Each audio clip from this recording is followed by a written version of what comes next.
যে উজ্জ্বল দৃষ্টান্তকে সামনে রেখে আমরা আমাদের সকল কার্যক্রমগুলো বক্তব্য দীর্ঘায়িত করবো না। আমি আজকে একটু খুবই দূর থেকে এসেছি, এখন একটু সেই হিসাবে এই বিবেকানন্দ যুব সংঘের অনেকের সাথে আমার পরিচয় হয়।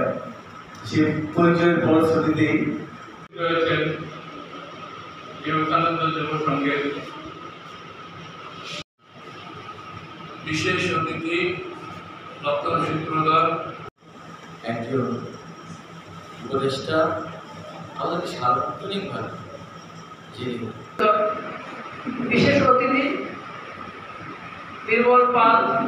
এটা অবশ্যই এটা আমরা চালিয়ে যেতে পারবো, সবাই হয়, সবাই একসাথে আমরা দেখা হলো, কথাবার্তা হলো।